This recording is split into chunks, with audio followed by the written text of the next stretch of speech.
morning students. Welcome to online classes provided by MDN Public School Kalaid. सभी विद्यार्थियों को पता है जैसे कि हमारा class +2 class 12 plus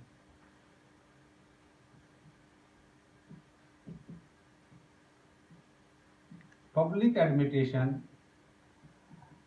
part 4 discuss करेंगे आज। कल हमने पढ़ा था कि जो विभाग है इसके अंदर जो इसका विभागीय संगठन के आधार दिए गए हैं बेटा वो 4 दिए गए हैं और मैंने आपको बताया था कि इनको 4P के नाम से भी जाना जाता है। 4P के नाम से क्यों जाना जाता है?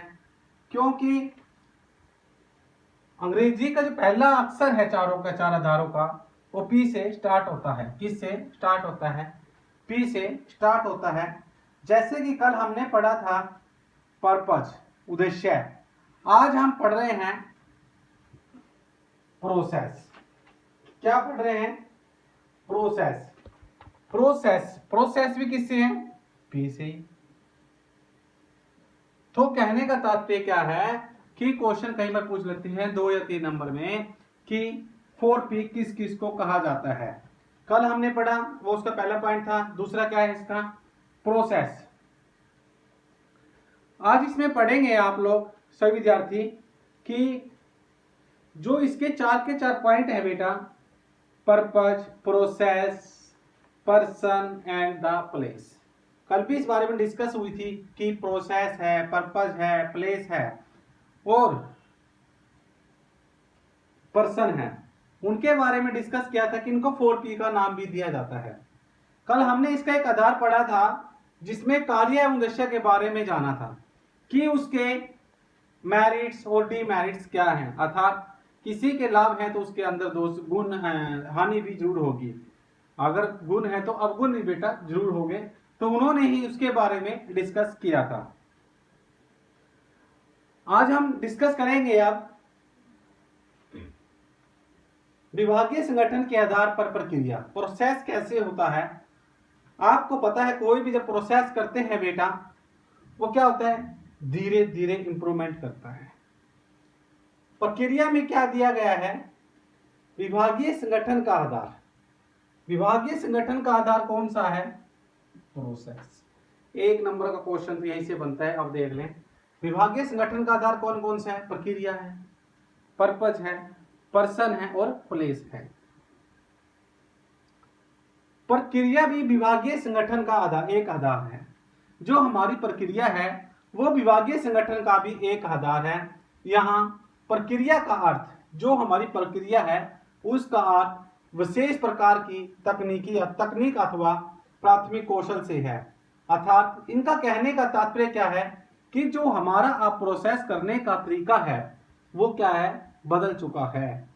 उसके लिए नई नई तकनीकें आना और प्राथमिक कौशल से भी है, जिसका प्रयोग हम कहाँ करते हैं बेटा? विशेष प्रकार के कार्य संपन्न करने के लिए किया जाता है। जिस प्रकार कहते हैं विशेष प्रकार के कार्यों को पूरा करने के लिए जाता है। उदाहरण के लिए क्या है एग्जाम्पल?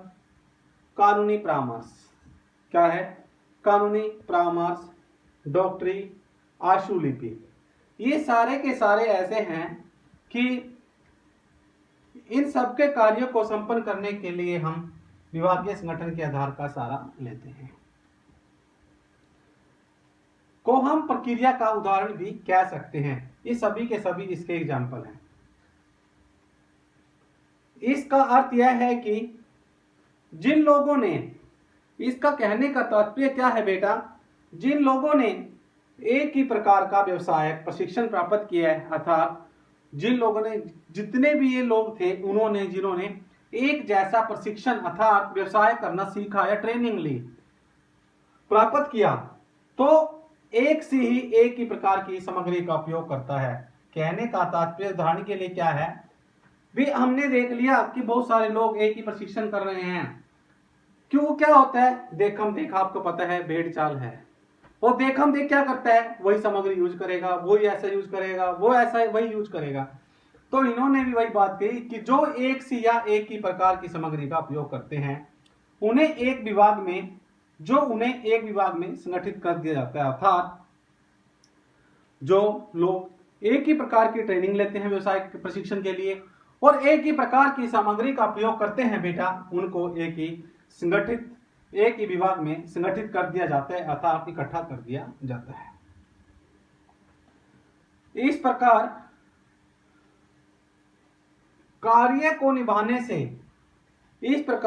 कार्य जो करते हैं उसको निभाने से संबंधित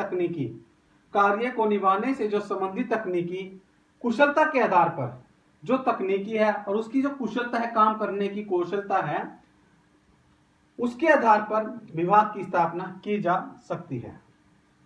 इसी प्रकार इस आधार पर जो ये विभाग है, इस आधार पर चिकित्सा, कानूनी सलाह, संख्या आदि से संबंधित विभाग का निर्माण भी किया जा सकता है। जो ये हैं इनसे सभी संबंधित विभाग का निर्माण भी किया जा सकता है। और जो इस विभाग के कर्मचारी होते हैं बेटा, अपने क्षेत्र में इस विभाग के कर्मचारी होते हैं वो अपने क्षेत्र के अंदर विशेषज्ञ माने जाते हैं। अर्थात जिस व्यक्ति को जिस काम की रुचि होती है उसका नाम सारी जगह फेमस हो जाता है। अर्थात क्यों, उनको काम बार बार करना पड़ा था, उससे वो क्या हो गया, वो सीखते गए। अब कोई भी डॉक्टर उदाहरण के लिए कोई एक्सपर्ट हो जाता है तो वो विशेषज्ञ बन जाता है, क्यों, फेमस हो जाता है। तो उसके लिए उसने क्या किया,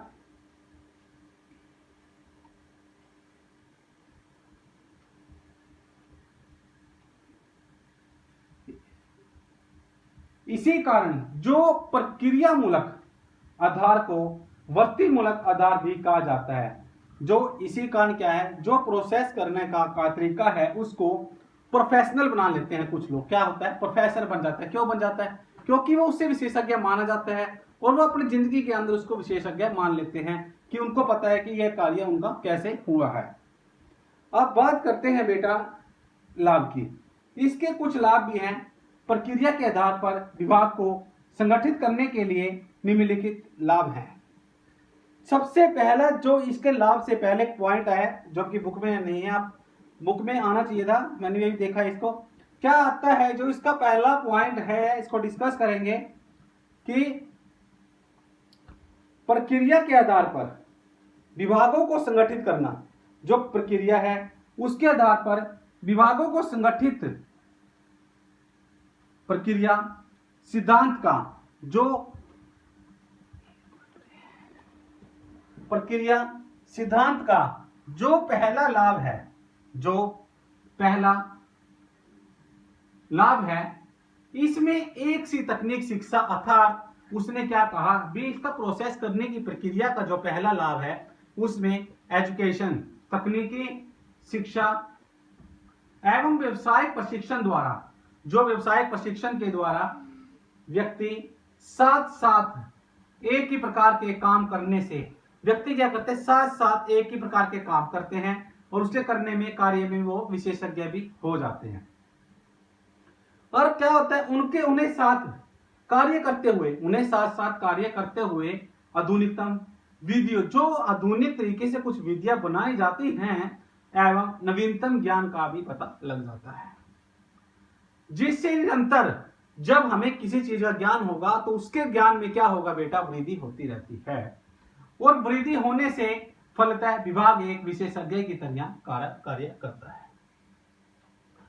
अब इसका जो दूसरा लाभ है, प्रक्रिया सिद्धांत अपनाने से, जो प्रक्रिया यह सिद्धांत अपना लेती है वो आर्थिक बचत भी होती है। क्या होती है, इकोनॉमिक सेविंग, अर्थात प्रक्रिया सिद्धांत अपनाने से आर्थिक बचत भी होती है, क्योंकि इन तकनीकी क्षमता से युक्त, जो तकनीकी क्षमता है उससे युक्त विभाग को, जो तकनीकी क्षमता से युक्त विभाग है बेटा, टेक्नोलॉजी अच्छी है तो उनको अन्य विभाग के दौराने की व्यवस्था नहीं होती। उन्हें क्या होता है, अन्य विभागों में दोहराने की, जो अन्य विभाग है उसमें क्या होती है, दोहराने की अवस्था नहीं होती।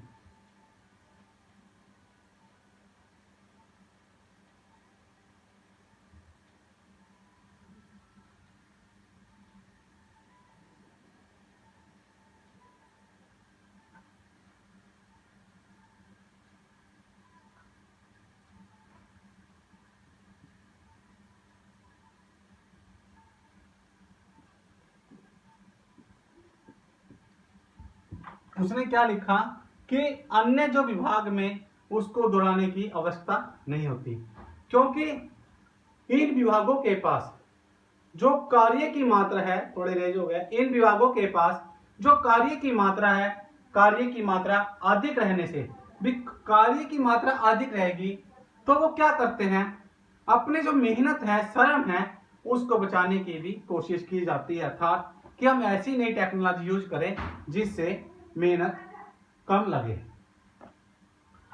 प्रक्रिया सिद्धांत के द्वारा जो हमारी प्रक्रिया है, उसके सिद्धांत के द्वारा एकता एवं समन्वय, जो हमारे प्रक्रिया का जो प्रिंसिपल, प्रोसेस प्रिंसिपल है, उसके द्वारा हम एक एकता और आपस में तालमेल स्थापित करने में आसानी होती है।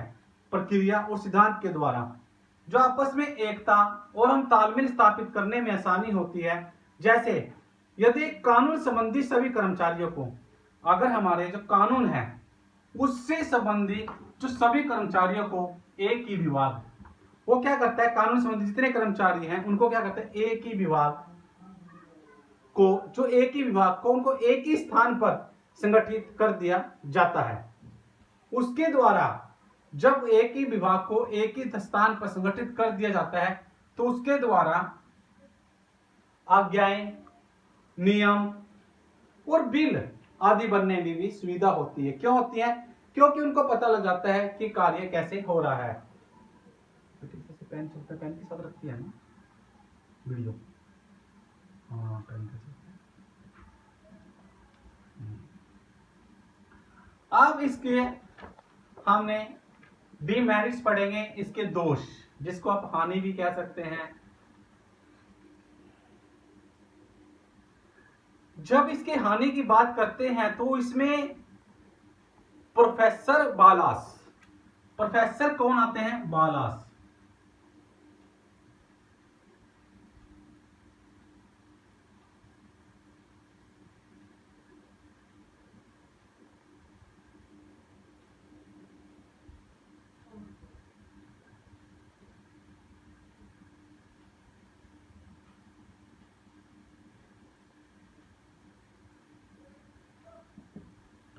प्रोफेसर बलास के अनुसार उन्होंने एक हानि बताई कि प्रक्रिया के आधार पर, जो प्रक्रिया है उसके आधार पर विभागों को संगठन करने से जो हानियां होती हैं वे इससे प्राप्त होने वाले लाभों को भी महत्वहीन बना सकती है। इसी आधार पर उसकी कुछ दोष दिए गए हैं जिसको हम अभी रीड करते हैं। प्रक्रिया के आधार पर विभागों को संगठित करने से, जो प्रक्रिया है उसके आधार पर हम विभागों को संगठित करते हैं तो विभागों की संख्या, जो विभाग है उसकी संख्या क्या होगी? बढ़ जाएगी, जिससे उनके बीच समन्वय स्थापित करना ही एक बहुत बड़ी चुनौती बन जाएगा। क्यों? क्योंकि अगर विभागों की स्थापना अधिक हो जाती है बेटा, तो उनके अंदर आपस में ही तालमेल स्थापित करना बड़ा मुश्किल हो जाता है, उनके लिए भी चुनौती बन जाएगी। किसी भी कार्य को करने के लिए, अगर हम कोई भी कार्य करते हैं उसको करने के लिए कई जो प्रक्रिया हैं उसके सहयोग की भी आवश्यकता होती है, जिससे प्राप्त करना आसान नहीं होगा, क्योंकि ऐसी स्थिति में कार्य करना संपन्न ही करना नहीं होगा। जो इसका दूसरा पॉइंट है प्रक्रिया पर आधारित विभाग। जो विभाग प्रक्रिया पर आधारित लक्ष्य की अपेक्षा साधना को, लक्ष्य की अपेक्षा जो विभाग है प्रक्रिया पर आधारित विभाग लक्ष्य की अपेक्षा साधनों को अधिक महत्व देता है। कहता है जो प्रक्रिया पर आधारित विभाग है बेटा, वो अपने लक्ष्य की अपेक्षा किसको अधिक महत्व देता है? साधनों को, अर्थात उसके पास क्या क्या नई टेक्नोलॉजी है, क्या क्या उसका विकास महत्व देता है। जिससे क्या होता है, जो मनुष्य का मस्तिष्क है, मस्तिष्क के ऊपर जो मनुष्य का मस्तिष्क है, क्यों सभी का अपना अलग अलग माइंड है, तो सरकार के प्रति बहुत सारी भ्रांतियां उत्पन्न हो जाती हैं, कि सरकार के प्रति बहुत सारी भ्रांतियां उत्पन्न हो जाती है। क्यों? क्यों सबका माइंड अलग अलग है, वो देखता है कि सरकार ने इस नजरिए से काम किया, सबने अलग, तो शंकाएं सबके मन में उत्पन्न हो जाती है। जब भ्रांतियां उत्पन्न हो जाती है तो जनता यह समझती है कि सरकार लोक कल्याण पर भी, जो सरकार है वो लोक कल्याण पर बहुत कम ध्यान देती है। जो सरकार है वो लोक कल्याण अर्थात पब्लिक के ऊपर बहुत कम ध्यान देती है। प्रक्रिया के आधार पर, जब प्रक्रिया के आधार पर संगठित विभाग में, प्रक्रिया के आधार पर संगठित विभाग में बचत की जगह भी, किसी विभाग में अगर बचत है उसकी जगह अपव्यय बढ़ जाता है, अर्थात खर्च बढ़ जाता है। उसने देखा कि किसी विभाग में बचत हो रही है, लेकिन क्या होगा, उसकी जगह में अपव्यय खर्च बढ़ना शुरू हो जाता है। विभागों के अध्यक्ष अपना महत्व दिखाने के लिए, जो विभाग हैं, डिपार्टमेंट हैं, उनके जो अध्यक्ष हैं, अपने इंपोर्टेंस को दिखाने के लिए अनावश्यक कार्य भी करने लग जाते हैं। अर्थात कई बार कहते हैं ना, जिस काम की जरूरत नहीं होती बेटा वो भी करने लग जाते। अर्थात कहने का मतलब जैसे सेखी मारना, चापलूसी करना। कई बार क्या होता है, कोई काम है उसको तो आता नहीं, ना उसने करना ना उसका था, और जान के उसमें इन्वॉल्व हो जाते हैं। वही बात इन्होंने बताई है कि विभागों के अध्यक्ष अपना महत्व दिखाने के लिए अनावश्यक कार्य भी करने लग जाते हैं, अर्थात उनको जिसको आता ही नहीं है वो उस कार्य पर भी लग जाते हैं। एक कार्य को संपन्न करने के लिए, जब एक कार्य को संपन्न करने के लिए कई विभागों से भी संपर्क स्थापित करना पड़ता है। एक कार्य को संपन्न करने के लिए कई विभागों से संपर्क स्थापित करना पड़ता है, जिससे धन भी अधिक खर्च होता है। कैसे होगा? अगर हमारा एक कार्य को संपन्न करने के लिए कई विभाग में संपर्क करना पड़ता है। सपोज करो कि हमने उदाहरण के लिए एक डीएल बनवाना है। क्या बनवाना है? डीएल। डीएल समझते से विद्यार्थी, ड्राइविंग लाइसेंस। तो उसके लिए हम क्या करेंगे? सबसे पहले तो हम कहां जाते हैं बेटा?